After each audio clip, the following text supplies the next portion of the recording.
Temos tempo entón para un ratiño de coloquio, de preguntas, de comentarios por parte das persoas que nos acompañan neste Paraninfo, ou se algún dos membros da mesa tamén queren engadir ou replicar algunhas das intervencións dos outros membros da mesa.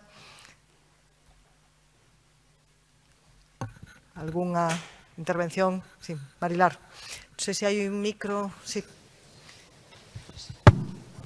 Non, é simplemente engadir ao que dixo Ramón Villares, porque el falou do que Lía Murguía, que a Academia este ano publicará, non sei dicir a data, pero publicarase, digamos, primavera, a Biblioteca de Murguía, un volume que está preparando o responsable da hemeroteca, que é Fernando Pereira, e ten como 600 páxinas. Ten, en fin, a Biblioteca Murguía que está na Academia, porque non vamos falar de que yo dixo a Nalla, os volumes que desapareceron e tal, eso, pois, alguén fará un estudo, pero sairá este ano.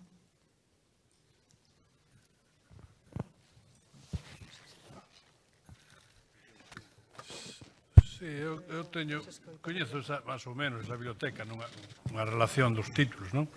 E aí se pode comprobar como a variedade de procedencias historiográficas e de outro estilo que el tiña, pero a biblioteca é un bon índice, pero non basta, porque a biblioteca podes ter moitos libros dunha cousa e non lelos, ou lelos mal, ou non aproveitalos debidamente. En todo caso, el tiña boas relacións con os libreiros, con algunhas casas de Madrid que vendían libros.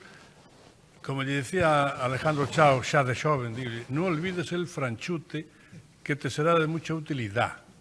Eso dixo yo no ano 56, 57 máis ou menos. De modo que él lía basicamente en francés, e isto que creo que se deduce desa biblioteca, non? Algúnha outra intervención? Algúnha pregunta? Están cansados, di o profesor Beramendi. Fríos. O micro, se non se escoita despois.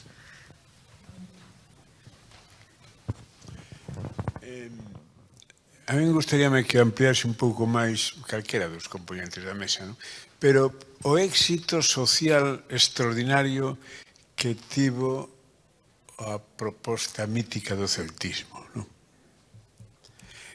Que contradía en certa maneira a pouca resposta que tivo o discurso na base social. É dicir, podemos pensar que, bueno, apela a ese terceiro Estado e ao campesinado, haberá que agardar os agrarios para que haxe unha movilización importante. A burguesía está pensando noutras cousas, inda que o libro do profesor Barreiro, aquel de 1846, fala moito do componente da burguesía, sobre todo da burguesía que vai medrando alrededor das industrias do mar, e a seu vencello co monopolio do sal e todo, bueno, aquelas reivindicacións, non? Pero a base social, outro día, o xoves, aí é o tema nas jornadas da Coruña de onde estaba a base social, onde estaba o exército, decía Pilar García Negro, que foi quen fixo esa intervención, onde estaba o exército social que sostiña o discurso, sobre todo, ela referíase á lingua galega, non? Creo que o profesor Beramendi fixo algunhas apreciacións, deu algúns datos sobre o papel da lingua galega tamén en Murguía, pero que non acaba de aparecer hasta o discurso de Tui, dos xogos forais de Tui. Realmente en Murguía, pois, bueno, ten algúns versos e cousas así, pero pouco máis, non? Pero, sobre todo, o éxito dese discurso mítico que ten unha penetración que acaba, pois, desde... Bueno, que acaba sendo un mito aceptado hasta nas organizacións deportivas, non?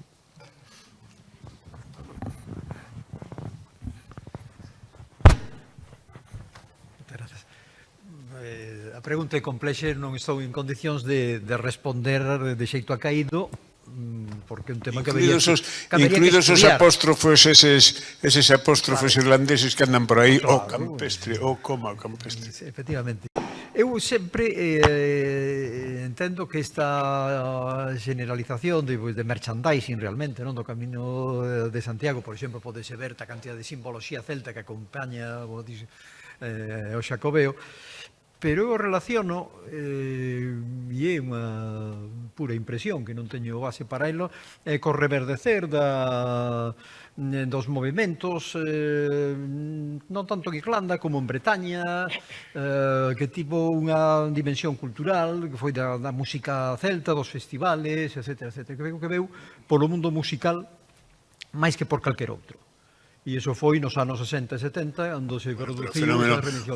O éxito anterior, o Celta de Vigo é de 1927. Pero aí sí que non o relacionaría tanto como con ese, diríamos, generalización de simboloxía celta, de merchandising. Eu penso que aí, por vía da música, dos festivais célticos, etc., hubo un reverdecer de toda esa tradición, de Lorient, Alain Stivell, etc., e logo os ecos que chegou a Galicia e ese mundo celta, atlántico, que tivo esa orixe musical.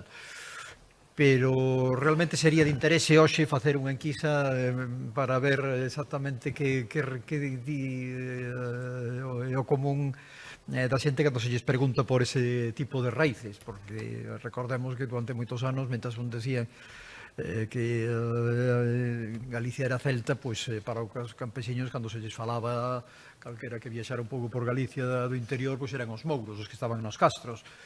E polo tanto hai unha escisión entre o que as historias, decía Arturo Campión, que teníamos comentado aí hai tempo, decía, desengáñese usted, a historia, é dicir, a historia académica non moviliza a xente, son as historias e lendas populares as que realmente actúan políticamente. Por lo tanto, el falaba da mitoloxía en Euskadi, da invencibilidade, da nobleza universal dos vascos, etc.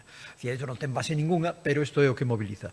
Pero, insisto, eu penso que este reverdecer de simboloxías empregadas en merchandising hoxe en día, parte de algún rótulo, ven dese xiro cultural das célticas, da música celta, etc. Iso foi nos anos 60 e 70, mesmo que influe logo en autores galegos que toman como exemplo de literatura bretona, as protestas para o Estado centralista francés, etc. Mesmo eu diría que ten tamén unha orixe francesa, máis que irlandesa ou escocesa. Por certo, sempre se produce nesa tradición unha equiparación que é sorprendente en tanto nos historiadores, en Berea, Murguía, etc. Se fala de Irlanda, pero Irlanda é Escocia, Escocia e Irlanda non sabe moi ben exactamente, incluso o país de Gales, que en historia políticamente non ten nada que ver. Por eso digo, eu non o relacionaría con esta fundamentación. Non teño constancia de que haxa, isto foi algo, por qué? Pois porque xa se apuntou aquí na mesa unha derrota política, pero logo a derrota intelectual, porque logo a xeración nos, en xeral, o mito celta non xoga ese papel baixe. Claro, se non está na xeneración nos, xa é dificilísimo que volva, que teña esa procedencia ou esa continuidade. Aquí hai unha descontinuidade que é outro fío, é a miña opinión, que non ten nada que ver. Sí, bueno, eu digo que isto ten razón o que dice Víctor, pero non ten casi nada que ver con Murguía. Felizmente para él. Sí. Él tuvo un éxito intermitente, como dice Ramón. Claro, hoxe, os mellor algunos presentes, comemos un filete de porco celta. Se é dun celta que existía, ou é dun porco asimilado aos celtas, ou é unha pura invención. Quizás sea a terceira. Outro día aparecía unha fotografía do presidente da empresa Alibós, que lle vendeu 5 millóns e pico de kilos de castaña ao fillo de Franqueira para coren, e facer unha carne selecta que se entende que é celta, en que me chame celta. Quen dice eso, pois dice a queimada ou dice moitas outras cousas. Entón, eso eu creo que entra dentro que os técnicos chaman o nacionalismo banal, non?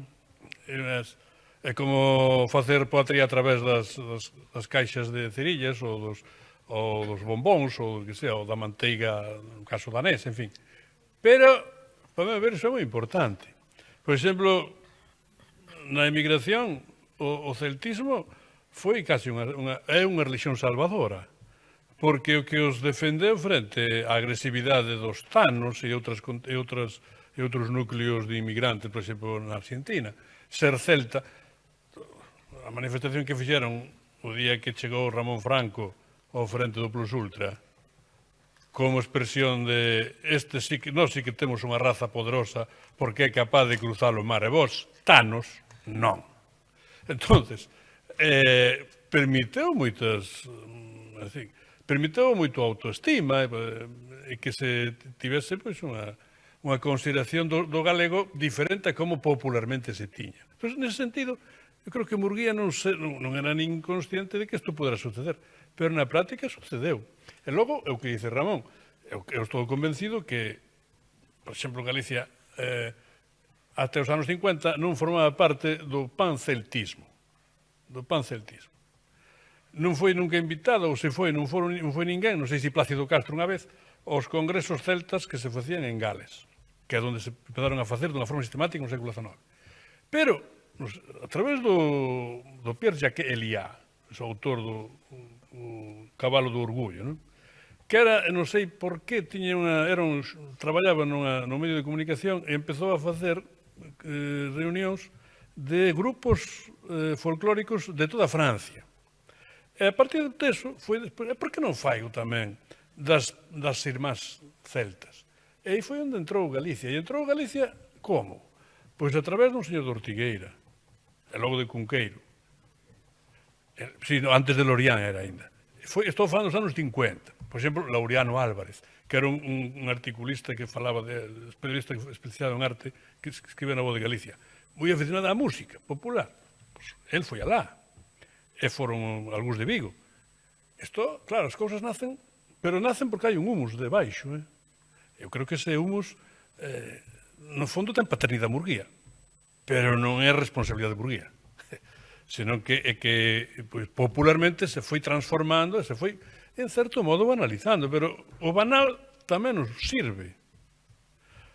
Se o banal o despreciamos desde unha posición elitista, entonces non perdemos, creo que un punto importante da nosa propia capacidade de seducir os demais sobre a nosa identidade, a forma de ser, o que sexa, non? Entonces, bueno, coman porco celta e a ver se veñen máis conscientes da súa propia responsabilidade cívica respecto de Galicia. Penso, non sei se hai algunha... Sí, Quique. Bueno, non, por volver un pouco ao tempo de Murguía, ao tema celta de Murguía, o celtismo é un fenómeno moi complexo, hai un celtismo historiográfico que xa falastes del agora, pero tamén hai un celtismo literario e cultural. E eu creo que non se pode entender a acollida que ten o celtismo, a acollida cultural do celtismo sin ter en conta este outro celtismo literario. O romantismo de Europa foi antirrománico, foi antilatino, foi a recuperación do prerromano e basicamente do celta. Está Macpherson, está Walter Scott, que fai unha lectura, bueno, é medieval, pero celtizante tamén, da Idade Media escocesa. Entón, aí hai un sustrato cultural e literario que permite unha certa acollida do celtismo das elites. Non falo dos emigrantes, que seguramente aí entran outros elementos, pero sino no ámbito cultural. E logo está o desprestixio crecente das razas latinas nos finais do século XIX. Todo o mundo se quere separar delas. Menéndez Pidal, xa a principios do XX, di que Castela ven dos xermánicos. O romanismo era cousa do Reino de León. O sea, todo o mundo se quere separar desa decadencia que se atribúe ás razas latinas. O sea, que aí no auxe do celtismo entran como distinto tipo de correntes que dunha maneira ou outra se potencian mutuamente e que dan aire a que esa idea vai aprendendo, digo eu, vamos.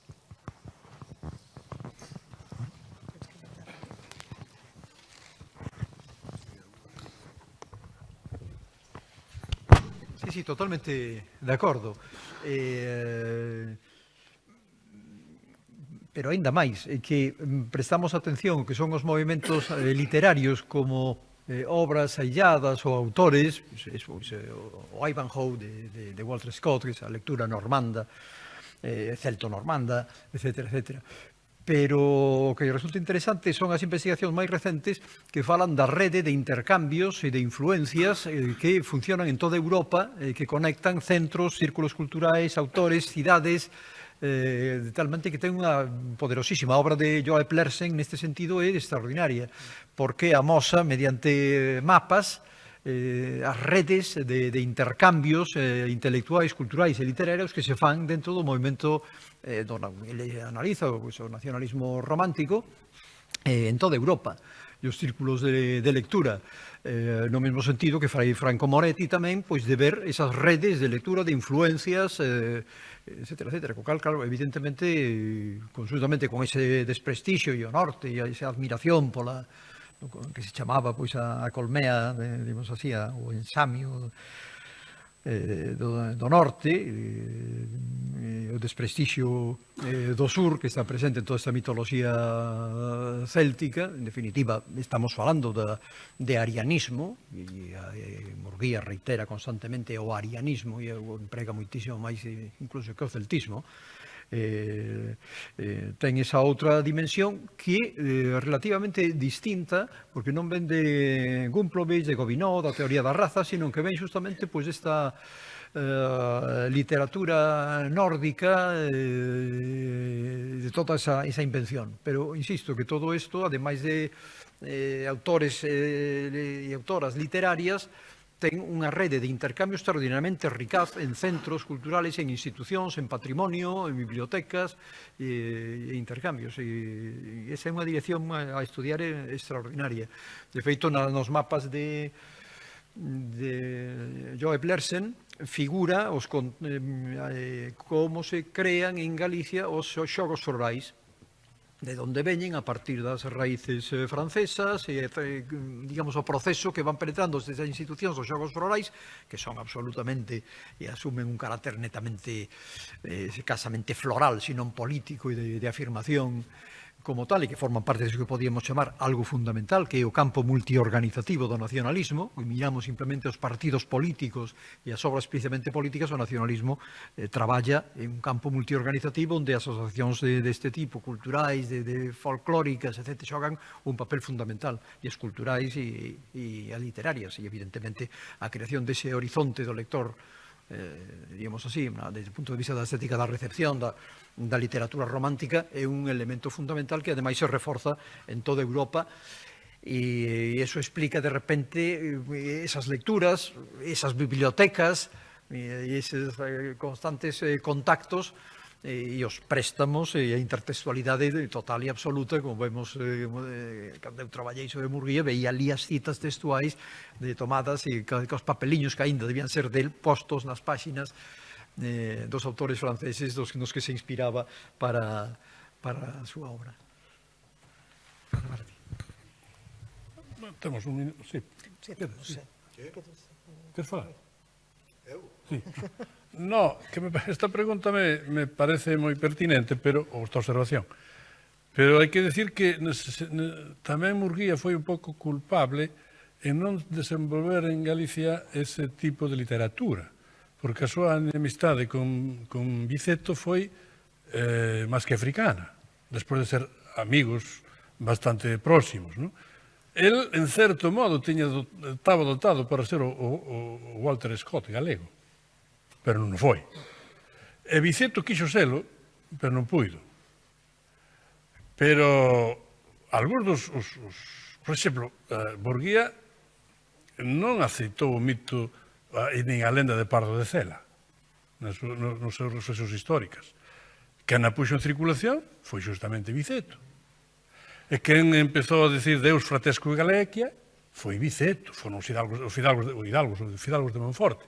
E isto chegou tamén á emigración cunha forza extraordinaria, mesmo a poder ser ese día o día de Galicia, non o día 25 de xullo, senón o día 17 de decembro, día da decapitación na Praza de Mondoñedo do mariscal, supostamente defensor das libertades de Galicia, Pardo de Cela.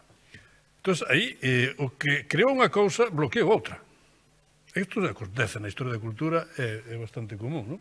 Entón, Murguía podía ser máis, digamos, máis solidario con Viceto. Pero non, todos os amigos de Murguía declararonlle a guerra frontal a Viceto. E Viceto acabou sendo casi un marxinado. Sendo, claro, a súa historia de Galicia é o anti-Murguía, é evidente. Claro, cando eu decía de las aguas que del Monte Ararat se empiezan a bajar e tal, eso é Viceto. É Viceto. Entón, isto non é... Pero que importa? Porque Murguía non admitía a historia ad narrandum. Era ad probandum. Todo o que non se podía probar non valía. Cual é moi importante? Eu creo que é un mérito de Murguía. Pero non pode haber aí tamén unha parte na alacena que para ter aquilo que é a imaginación, que é ad narrandum e todo eso. Que a imaginación, a fin de contas, non podemos evitala. Nin debemos evitala. Entón, aí Murguía foi tamén bastante implacable con todo o que significaba Viceto. E isto, pois, vémoslo agora, pero hoxe Viceto podíamos reivindicalo tamén, non só Murguía, senón Viceto. Parece que habría que facelo con outras armas e non comparado con Murguía, senón con outro nivel distinto, noutros parámetros.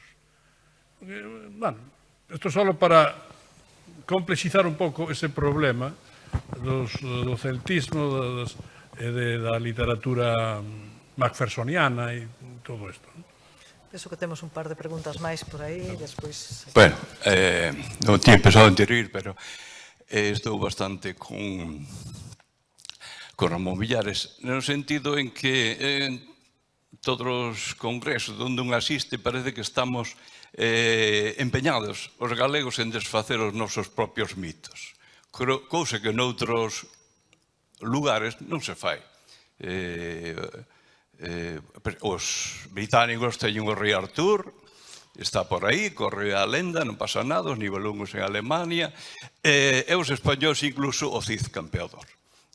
Que había un historiador deste que vende libros como churros, la historia de España contada para escépticos, Eslava Galán, que ademais asombrábase de que decía que Galicia nunca tuvo reino, fai falta ser atrevido, e cando lle pregunta nunha entrevista na Voz de Galicia cal foi o personaxe histórico fundamental da historia de España, di tranquilamente el Cid Campeador. Cid Campeador é el cantar, claro, pero non o histórico. É dicir que non pasa nada. Recentemente tamén nun congreso pois había algún historiador que traía como novidade deste reino medieval de Galicia dicindo a viaxeira o máis seguro que non fose galeica. Bueno, pois que demostren o contrario os outros, pero que nós desmontemos o noso, como antes Prisciliano, etcétera, etcétera, pareceme unha tontería. Si son mitos, pois son mitos, pero tampouco se prescinde do mito homérico, nin na guerra de Troia, etcétera, etcétera, non? Parece que nós temos que desmontar o propio e os demais non. Este empeño eu vexo, estou notando en moitos congresos, simposios, así, nós autodestruirnos neste sentido. Lóxicamente, o mito celta, pois é iso, un mito, non? Pero tamén hai aquí que estamos entre lingüistas, sabedes que está por aí o de Mario Alinei e tamén de Francesco Benozzo, de que os celtas partían de aquí, polo tanto, aí queda outro mito, non? O profesor Beramendi quería comentar algo ao respecto. Sí, mira, con todo o respeto, a función dos historiadores actuais non é alimentar ni consolidar mitos.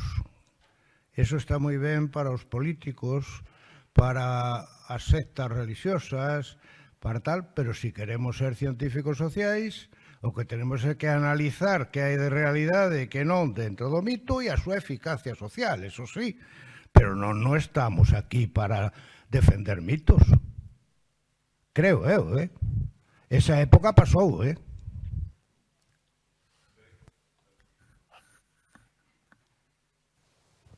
Está desmontado en España o mito do Cid, mira que é próximo, Pero mal non de está moitos desmontado. controlo de parvos. Hasta o ensinen en academias Quero militares. decir que o feito de que noutros lados non se faga non quere decir que eso estea ben. Eso é e tú más. Que xa temos de abondo na política española con e tú más. Non vamos a meterlo agora na universidade. No, eu non estou defendendo a veracidade do mito. Quero dicir que o empeño en que temos é desfacer todo a mitoloxía que temos. O empeño, simplemente. Ben, bueno, aínda que é moi interesante esta discusión, creo que había outra pregunta, Marilar, creo que querías engadir algo, non? Si, eu ia complexizar a Viceto un pouco. Non desde o punto de vista da comparación histórica, que creo que xa Villares comentou, senón en relación cos xogos florais, que, por certo, polo que eu lín, porque estiven lendo estas cosas, eu sabedes que son bióloga, pero pola literatura, e un libro sobre Juana de Vega que escribín este ano, e parece ser que os xogos florais do 61 foron copiados ou tomados, tomando como modelo os cataláns. Entón, claro, pode ser que os cataláns tamén viñan dos occitanos, non? Entón, aí é onde está. E neses xogos florais, o amigo Viceto, que, como decía Ramón, pois tamén escribía, non? E posiblemente, en plan escritor, pois con éxito, presentou un poema e non foi premiado. E vos sabedes que algunha xente, cando se presenta un premio e non lle dan, pois asáñanse moitísimo. E entón, pois, isto está na biografía de Viceto, esta biografía que se chama Benito Viceto Ignorado, pero non vos equivoquedes, o título está en galego, pero a biografía está en castelán, que publicou Alvarellos no 68, algo así.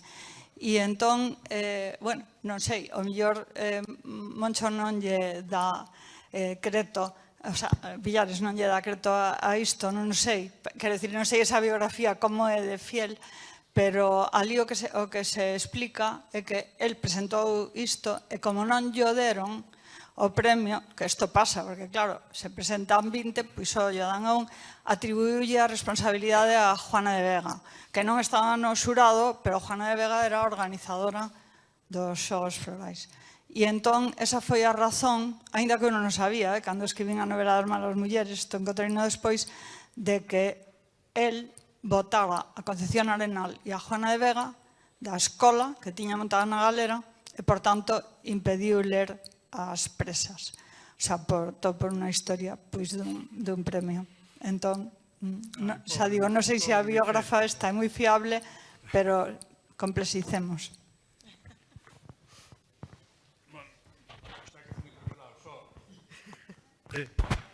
Primeiro, da biografía esta de, creo que se chama Lope de Serantes, ou así, a autora. Unha tal Serantes, o Lope de Serantes. Sí, non é gran cousa. É moito mellor o libro que está publicado na Xunta de Galicia dos anos 84, 85, de Juan, non sei que, 2 volumes sobre Viceto, que iso dá unha información bastante sistemática e amplia sobre Viceto. Non recordo, é Juan... Reinar, sí. Ese é un libro bastante aproveitable, penso eu. O cual quer decir que son sendo máis próxima a Murguía respecto a Viceto. Bueno, xa. Sí, bueno, eu creo que, aínda que, como decimos, o debate é moi interesante, haberá ocasión para seguir falando de todo isto. Imos dar por rematada esta mesa redonda.